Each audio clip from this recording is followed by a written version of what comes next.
ఆంధ్ర తెలంగాణలో తక్కువ ఫీజులతో high quality results ఇస్తున్న ఏకైక సంస్థ తిరుమల్ ఐఏఎస్ ఇన్స్టిట్యూట్. నా బతుకంతా ఇలాగే అయిపోయింది. 40 సంవత్సరాల క్రితం ఇలాగే వెనక నుంచి తోశారు, ఇప్పుడు ఇక్కడికి వచ్చి పడ్డాను. ఇప్పుడు ఏంటి ఒక్కొక్కళ్ళు ఎంతసేపు మాట్లాడుతున్నారో అనుకున్నా. నేను ఎంతసేపు మాట్లాడతానో నాకు తెలియదు. ఎందుకంటే నా వెనకున్నది, నా ముందున్నది, నా పక్కనున్నది, నా చుట్టూ ఉన్నది మా చిరంజీవి గారు.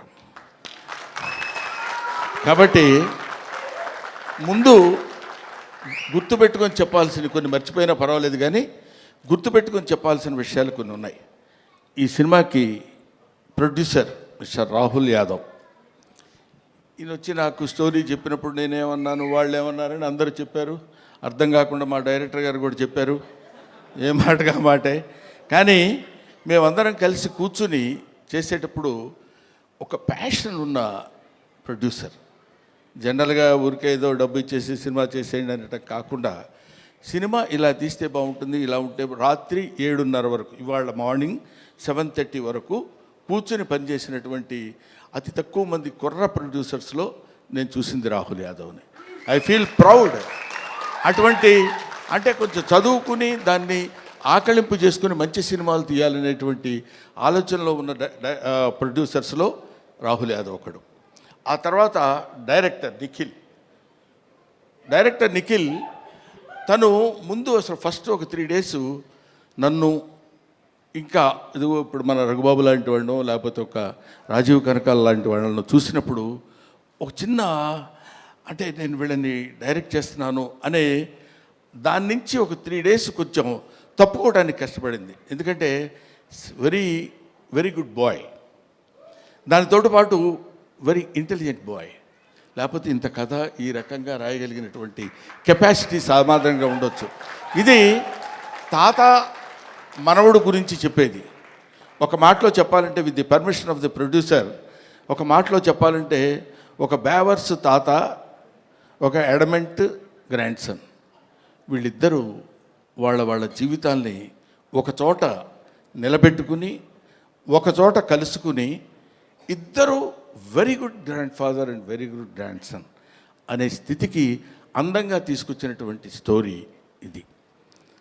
తర్వాత ఇది వ్యాలంటైన్స్ డే రోజున రిలీజ్ చేస్తున్నాం అన్నారు. వ్యాలంటైన్స్ డే అంటే ప్రేమికుల దినోత్సవం. ప్రేమికులు అనగానే మనం వెంటనే టీనేజ్లో అమ్మాయిలు అబ్బాయిలు ప్రేమించుకోవటాలు అనేది అది కామన్ పాయింటే. ఒక తాత మనవడు ప్రేమించుకోవటంలో కూడా ప్రేమ ఉంది, ఒక తండ్రి కొడుకు ప్రేమించుకోవటంలో కూడా ప్రేమ ఉంది. ఇలాగా ఒక స్నేహితుడు మధ్య కూడా ప్రేమ ఉంటుంది. అది ప్రేమ ఈజ్ యూనివర్సల్. అది రేపు తాత మనవడిద్దరి మధ్య ఉన్నటువంటి ప్రేమ గురించి చెప్పే రోజున February 14th ఈ సినిమా రిలీజ్ అవుతుంది. సినిమా చాలా అద్భుతంగా ఉంది. నా మాట వినడం చూడండి, అమ్మతోడు మీరు నమ్మండి సార్, నా మాట వినడం బతిమిలాడటం కాదు. సిన్సియర్గా సినిమా బాగుంది అని అబద్ధం చెప్పకుండా చెప్పేటువంటి స్థితి నాకు నా సినిమా చూసిన తర్వాత కలిగింది. అందువల్ల మీ ముందు చెప్తున్నాను. ఆ తర్వాత ఈ సినిమాలో నాకు గురువు, దైవం, ఆద్యుడు, నీ పేరు చెప్తాను అనుకుంటున్నావు కదా నువ్వు? చిచ్చి, నీ పేరు ఎందుకు చెప్తాను నేను? వెన్నెల కిషోర్. అతను ఇందాక ఊరికే కావాలండి కామెడీగా అన్నాను కానండి, మనిషి చాలా, అంటే ఎక్కువసేపు ఆయన కామెడీ చాలా బాగా చేస్తాడు, ఈ సినిమాలో అద్భుతంగా చేశాడని చెప్పడం కంటే, ఈ కథ ముందు రాహుల్ యాదవ్ గారు ఆయనకు వినిపించారు, హీరోగా ఉండండి మీరు చేయండి అని. సెల్ఫ్ క్రిటిసిజం అంటారు, ఆత్మవిమర్శ. ఆ కథ నేను విన్న తర్వాత అతను, నేను లాభం లేదండి ఈ సినిమాలో నేను ఆ క్యారెక్టర్ చేయలేను హీరోగా. అది హీరోగా చేయగలిగింది తాత మనవడుగా, తండ్రి కొడుకులుగా ఉన్నటువంటి వాళ్ళు తాత మనవడుగా చేస్తే చాలా బాగుంటుందని ఆయన మిత్రుడు గౌతమ్ గారి పేరు ప్రపోజ్ చేసి తీసుకొచ్చినటువంటి వ్యక్తి మిస్టర్ వెన్నెల కిషోర్. సో ఇంత మంచి మనసుల యొక్క కలయిక చేత ఏర్పడినటువంటి ఒక అద్భుతమైన సినిమా ఇది అని నేను చెప్తున్నాను. ఇటువంటిది ఈ సినిమా లాంటివి. తర్వాత ఈ సినిమాకి డిఓపి చాలా అద్భుతమైనటువంటి పద్ధతిలో బహుశా ఇందాక మీరు చూసినప్పుడే మీకు అనిపించి ఉంటుంది. డిఓపి గారు కానివ్వండి, ముఖ్యంగా music director Sandilya, I love him. ఈ శాండిలియాను డైరెక్టర్ గారు ఇద్దరు కలిసి బాగా అరేంజ్ చేసుకున్నట్టున్నారు కదా, అంటే పేరెత్తగానే అరుస్తున్నారు అలాగా. రైట్. శాండిలియా ఎవరో నాకు పరిచయం చేస్తూ, సుమ అనుకుంటా, సుమ నాకు పరిచయం చేస్తూ ఒకసారి అదే మొన్న ఏదో ఇంటర్వ్యూలో శాండిలియా గారు ఎవరి దగ్గరండి కీబోర్డ్ ప్లేయర్గా కీరవాణి గారి దగ్గర వయలినిస్ట్గా చేశారండి, చాలా గొప్పగా. ఇంతకుముందు మనం మామూలుగా చెప్పుకునేటప్పుడు కీరవాణి గారి దగ్గర పనిచేశారండి అంటారు కదా, ఈ సినిమా తర్వాత శాండిలియా గారి దగ్గర పనిచేసేవాళ్ళండి వీళ్ళని చెప్పుకుని చూస్తున్నాను నేను. ఇందులో అతను ఉన్నాడు కాబట్టి చాలా గొప్పగా చేశాడని చెప్పే మాట కానే కాదు, సిన్సియర్గా చెప్తున్నాను. చాలా అంటే ఒక స్టాండర్డ్ మ్యూజిక్ డైరెక్టర్ అనిపించింది నాకు అది చూసిన తర్వాత. I love it. ఇది అయిపోయింది ఇంతవరకు. ఈ తర్వాత ఇంకెవరైనా మిగిలిపోయారా? ఇంకెవరు మిగలలేదు. ఇంకా గెస్టుల జోలికి వచ్చేయచ్చు మనం. అది ఇప్పుడు అనిల్ రావిపూడి మా అబ్బాయి చెప్పాడు ఇందాక, ఈవీవి సత్యనారాయణ గారు ప్లస్ జంజాల గారు ప్లస్ ఎస్వి కృష్ణారెడ్డి గారు ప్లస్ రేలంగి నరసింహారావు గారు వీళ్ళందరినీ ఒక మిక్సీలో వేసి గిర్రుని తిప్పితే అనిల్ రావిపూడి.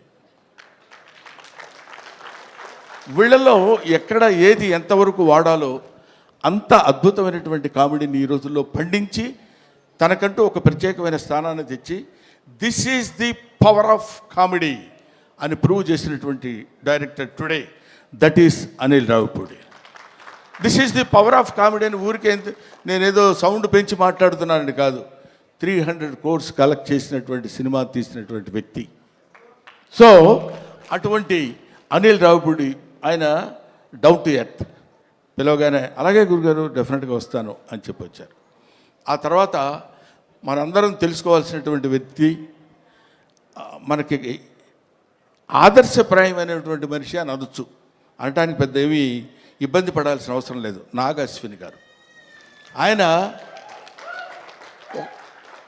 కల్కి సినిమా డైరెక్టర్. మామూలుగా ఒక సినిమా డైరెక్షన్ చేస్తేనే అసలు డోర్ దగ్గరనే కారు ఒకటి తీస్తాడు, అది తీసి ఫ్యామిలీ అనుకుంటూ వచ్చే రోజుల్లో ఒక సినిమాలో కామెడీ క్యారెక్టర్ ఏదో చేస్తే అద్భుతంగా పండిపోతే నా అంత టోల్ లేడు అనుకునే రోజుల్లో ఆయనకు ఒక కారు ఉంటుంది. అది ఎవరి కోసమో వాళ్ళందరినీ మెప్పించడం కోసం పెట్టే కారు కాదు, తన పద్ధతి, తన విధానం, తను very very very what is human being అనేది ఎలా ఉండాలో మనం నేర్చుకునేటువంటి అతి తక్కువ మంది ఈ రోజుల్లో భూమి మీద సంచరిస్తున్నటువంటి రోజుల్లో నాగాశ్విన్ ఒకడు. I love him, I respect him, I admire him, everybody should admire him. ఇవాళ మనం మాట్లాడుకుంటూ చెప్పే విషయం అయిపోయారు. రఘుబాబు అనుకుంటున్నాడు నా గురించి చెప్పడేంటి, వాడు మన సుధాకర్, కమెడియన్ సుధాకర్ కొడుకున్నాడు అక్కడ బెన్నేని. వీళ్ళందరూ కొంతమంది ఉన్నారు, ఆడపిల్లల విషయం కన్ఫ్యూజ్ అవుతాను పేర్లు. మీరు మాట్లాడితే తాత తాత అంటున్నారు. నాకు చాలా సంతోషంగా ఉందండి. ఎంత సంతోషంగా ఉంది తాత అంటే. అసలు మరీ ఈ అమ్మాయి అయితే రావడం తాత అనుకుంటూ వస్తుంది సెట్లోకి. అంత మరీ వినపడేట్టు అరవక్కర్లేదులేమ్మా, తాత అనే క్యారెక్టర్ తెలుసు కదా, దానికి ఎందుకు దాని గురించి అని.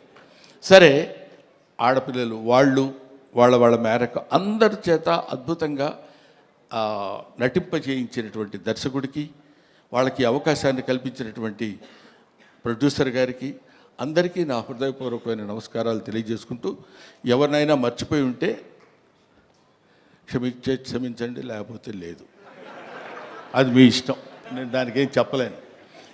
పోతే one and only that is megastar Chiranjeevi. Megastar Chiranjeevi గారి గురించి అఫ్కోర్స్ ఆయన గురించి మాట్లాడటానికి నా ఒక్కడికే క్వాలిఫైడ్ మ్యాన్ అనుకుంటున్నాను. నేను 40 సంవత్సరాల సుదీర్ఘమైన ప్రయాణం ఆయనతో, నా 4 decades ఆయన ఖైదీ సినిమా చూడటం కోసం భీమవరంలో, అప్పుడు అత్తిరి కాలేజీలో లెక్చరర్గా చేసేవాడిని. భీమవరం వచ్చినప్పుడు పని మీద హడావుడిగా వెళ్ళిపోయి ఆ సినిమా చూసి వచ్చి ఎవడో కుర్రాడు భలే చేస్తున్నాడు రా అసలు ఏదండి అదే చెప్తున్నాను. భీమవరం నేను అత్తిలి అంటే ఒక it's neither village Nar A town కావాలనుకుంటే కొంచెం సిటీ లాంటి ప్లేస్ కావాలనుకుంటే భీమవరం వెళ్ళేవాళ్ళం. అప్పుడు నా మిస్సెస్ ప్రెగ్నెంట్గా ఉంది. ఏంట్రా ఎక్కడ ఉన్నా నేను గబుక్కుని ఎవరినో చూపించినట్టు ఉన్నప్పుడు తన్ని తీసుకుని భీమవరం వెళ్ళి భీమవరంలో చెకప్ చేయించుకొని అది పాజిటివ్ వచ్చింది అనగానే గబ పరిగెట్టుకుంటూ ఆవిడని లాక్కుని ఆల్మోస్ట్, ఎందుకంటే ఆ సినిమాలో ఫస్ట్ ఫైట్ బిగినింగ్లోనే ఫైట్ ఉంటుంది, ఇది ఖైదీ ఫైట్. అంతవరకు అట్లాంటి ఫైట్ చూసిన వాళ్ళు లేరు. ఇవాళ చిరంజీవి గొప్పోడయ్యాడు, చిరంజీవి చాలా గొప్పోడయ్యాడంటే he is the trend setter. Trend setter అంటే మనం to be frank with you, fights అంటే ఒక రకంగా చూసినటువంటి వాళ్ళం, ఇదేంటి ఇలా కూడా ఫైట్స్ చేయొచ్చా, ఇలా కూడా చేస్తారా అనేటువంటి ఒక దిగ్భ్రాంతిని కలిగించినటువంటి ఆనాడు ఒక ఫైటర్, ఒక ఫైట్ మాస్టర్స్కి ఈయనకి ఏం చెప్పాలి అనేటువంటి ఆలోచనలో పెట్టినటువంటి వ్యక్తి చిరంజీవి గారు. ఆ రోజు ఖైదీ నుంచి ఈ రోజు వరకు ఆయనతో ఎన్నో ఎన్నో ఎన్నో ఎన్నో సినిమాలు చేశాను. అది పక్కన పెడితే ఆ తర్వాత కొంతమంది, ఇప్పుడు నేను కొన్ని ఫంక్షన్స్కి ఆయనతో పాటు అప్పట్లో ఘరానా మొగుడులో అది గుంటూరులో జరిగింది, 100 days ఫంక్షన్ గుంటూరులో జరిగితే మొత్తం అంటే కనుచూపు మేరకు, ఇప్పుడు ఇట్లా కూర్చున్నప్పుడు ఇది ప్యాంటు ఇది షర్టు ఇట్లాగా కనపడేది కదా, అలా కనపడలే. ఇక్కడి నుంచి చూస్తే అన్ని తలకాయలు అలా అలా అలా కదులుతున్నట్టున్నాయి, 1 ఎకరం 2 ఎకరాలు. అది Chiranjeevi charisma on the stage. అది నేను చూశాను కాబట్టి నేను ఒక్కడే ఆ విషయం చెప్పగలను. అది ఆయన కారులో లక్కీగా ఏంటంటే అప్పుడు బ్రహ్మానందం చిరంజీవి గారికి చిన్న అల్సేషన్ డాగ్లో ఉండేవాడు. అంటే ఆయన రక్షిస్తాడని కాదు, ఆయన కారు ఎక్కితే గబుకన్ డాగ్ కూడా ఎక్కి కూర్చుంటుంది. అది Brahmanandam place on those days. అక్కడి నుంచి ఆయన ఎక్కిన బస్సులో బెజవాడలో స్టే చేసి గుంటూరు వరకు వస్తున్నప్పుడు బెజవాడ నుంచి గుంటూరు వరకు జనం బస్సు పక్కన ట్రైన్స్లో దాన్ని ఏమంటారు మోటార్ సైకిళ్ళ మీద వాటి మీద వీటి మీద వెనక ఏమైనా అయిపోతామేమో అన్న భయం కూడా కలిగే రోజుల్లో అది ఆయన చరిష్మా. కాలు కదిపితే 2 రాష్ట్రాలు, ఇవాళ 2 రాష్ట్రాలు, ఒకప్పుడు ఆంధ్రప్రదేశ్ గిల్ల గిల్ల గిల్ల గిల్ల కొట్టుకునేది. చిరంజీవి డాన్స్ అంటే ఇది కదా చిరంజీవి డాన్స్ అని అనుకునేవాళ్ళు. డాన్స్ సాంగ్ చెయ్యటం అంటే that credit goes to Chiranjeevi only, one and only. ఆ తర్వాత ఫైట్స్, తర్వాత కొన్నాళ్ళు మాకు భయం వేసింది, మా బొచ్చల్లో రాయేస్తాడేమో అని. అంత బాగా కామెడీ చేస్తాడు ఆయన. అది చూడండి, అది ఏమీ ఎరగనట్టు అట్లా ఫేస్ పెట్టి ఇలా అన్నట్టు, ఎంత మేమందరం సరదాగా కామెడీ అడగాడు సార్, ఏ కిషోర్ నువ్వు కూడా చేసినట్టున్నావు కదా, ఏముంది సార్ అన్నట్టు ఉంటుంది. కానీ మన భయాలు మనకు ఉంటాయి. అది అనేక రకాలైనటువంటి, ఇప్పుడు ఎవరు నేర్పారమ్మ ఈ కొమ్మకు పూలిమ్మని రెమ్మకు అన్నట్టు, ఎవడు నేర్పాడు ఈయనకి హార్స్ రైడింగ్? ఎవరు నేర్పాడు? ఇవాళ నేర్చుకుంటానికి వాళ్ళ ఫాదర్ హార్స్ రైడింగ్ నేర్చుకోరా అని చెప్పి అక్కడికి పంపించరా, తనే నేర్చుకున్నాడు. కొదమ సింహంలో అలా పట్టుకుని కౌబాయ్ లాగా క్యాప్ పెట్టేసి వెళ్ళిపోతున్నాడంటే దట్ ఈజ్ చిరంజీవి. అసలు బంగారు కోడి పెట్ట అన్నప్పుడు ఇదిగో ఇది 25 years బ్యాక్ చరిత్రని ఇప్పటి వరకు మీరు గుర్తుపెట్టుకుని ఉన్నారు. That is Chiranjeevi. ఊరికి నేను చిరంజీవిని పొగట్టడం కోసం నేను ఇవాళ రమ్మలేదు. ఆయన ఇవాళ యాక్సెప్ట్ చేసి ఇక్కడికి వచ్చి ఏది చేసినా అదొక అద్భుతం, ఏది చేసినా అదొక ఆశ్చర్యం. కొన్ని ఆశ్చర్యాలు మనం చేయలేం, అవి కుదురుతాయి అంతే. Wonders cannot be made, they happen. అటువంటి ఆశ్చర్యకరమైనటువంటి జీవితాల్లో జన్మల్లో ఒక జన్మ చిరంజీవి గారిది. ఇంకా చాలా చాలా చెప్తూ అందుకనే ఆయన్ని ఊరికనే చాలా గొప్పవాడండి కాకుండా కారణజన్ముడు అనటానికి రీజన్ అది. ఇటువంటి కారణాల వల్ల పుట్టినటువంటి వ్యక్తి. ఇందాక నుంచి ఇప్పుడు అమ్మాయి మాట్లాడుతున్నప్పుడు చిరంజీవి గారు మిమ్మల్ని చూస్తూ అని కళ్ళ నీళ్ళు పెట్టేసుకుని ఆ యాంగ్జైటీ, ఎక్సైట్మెంట్ నేను చూశాను చాలా చోట్ల. ఆయన పక్కనే ఉంటుండేవాడు కదా, వెళ్ళినప్పుడు ఏమన్నా వచ్చేసి గడగడ పడుకుని ఇలాంటివి ఎన్ని చూశాడు. ఆయన చూడని చరిత్ర, ఆయన చెప్పని చరిత్ర, ఆయనకి తెలియని చరిత్ర. That is Chiranjeevi.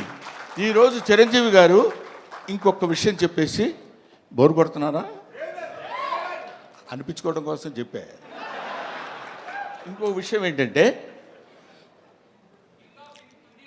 నేను కింగ్ ఇండియన్ సినిమా కాదు, కింగ్ ఆఫ్ వరల్డ్ ఫిలిం. ఇవాళ కాదు, నేనేదో ఊరికనే మీరు ఇండియా అన్నారు కాబట్టి నేను వరల్డ్ అందామని కాదు. ఇలాంటి మూమెంట్స్ కొన్ని లక్షల మూమెంట్స్ చేశాడు. ఊరికే చిరంజీవి గారి గురించి ఇంకా ఎంతో గంటలు చెప్పినా సరిపోదు. ఒక్క విషయం చెప్తున్నా, మొన్న ఈ మధ్య వచ్చినటువంటి Guinness book of world record గురించి. ఒక సాంగ్లో కొన్ని మూమెంట్స్ ఉండాలి. అలాంటి మూమెంట్స్ ఇప్పుడు మీరు ఒకసారి చిన్నపిల్లలే ఉంటే గుర్తుంటుందో లేదో తెలియదు కానండి, రగులుతుంది మొగలి పొద, ఆ పాటలో బా ఏంటిది బాడీయా లేకపోతే ఏదన్నా ఒక రబ్బర్ ఇదే అనేటువంటి స్థితిలో ఆ సాంగులో ఉన్న మూమెంట్స్ మాత్రమే మనం చూసి కౌంట్ చేసుకోగలిగాం. ఒక్కొక్క మూమెంట్ ఓకే చేయడానికి ఆ కొరియోగ్రాఫర్ ఎన్ని టేక్స్ చేస్తుంటాడో ఆలోచించండి. హీరోయిన్ తప్పు చేసినా చేయాలి, ఆయన తప్పు చేసినా చేయాలి, పొరపాటు జరిగితే చేయాలి. అలాంటిది ఒక్కొక్క పాటలో కొన్ని 500 సార్లు 1000 సార్లు రిహార్సల్ చేసి ఉంటాడు ఆయన. అలాంటి పాటలు ఎన్ని సినిమాల్లో చేసి పాట, డాన్స్, కొరియోగ్రఫీ అంటే చిరంజీవి. కొత్త వాళ్ళు ఎవడన్నా వచ్చాడంటే ప్రభుదేవాకి ఆ రోజుల్లో చెప్పి నువ్వు చెప్పు చెయ్యి ఏం చేస్తావని జగదేక వీరుడు అతిలోక సుందరిలో చేస్తుంటే అది ఈయనకి ఏం చెప్పాలి, ఎలా చెప్పాలి అనే లారెన్స్ మహర్షి దగ్గర నుంచి తిప్పలు పడ్డాయి నాకు తెలుసు. అటువంటి చిరంజీవి గారి గురించి ఇంకా చాలా చెప్పచ్చు. ఇప్పుడు ఎంత ఎదిగినా అంత ఒదిగి ఉండేటువంటి మనస్తత్వం కలిగిన వాడు చిరంజీవి అంటానికి నా బిడ్డ విషయంలో జరిగిన చిన్న సంఘటన చెప్తాను. ఇంతటితోటి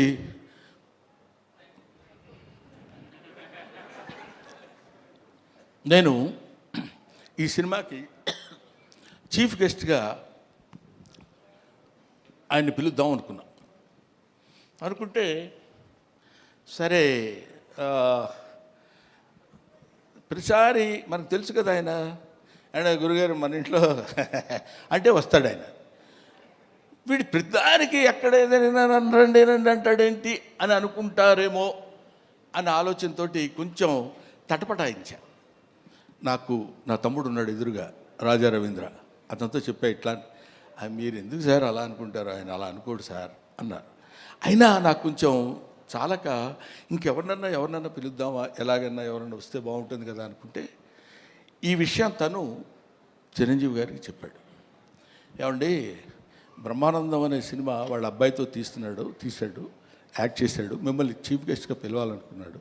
కానీ గురువుగారిని మరీ మనం ఎక్కి తొక్కేసినట్టు బాగుండదురా, ప్రతి చోటకి 9వ తారీఖు 5వ ఫంక్షన్ ఉంది, 10వ తారీఖు అయితే మళ్ళీ 11వ తారీఖు ఫంక్షన్ అంటే కొంచెం ఇబ్బందిగా ఉంటుందని అన్నాడంటే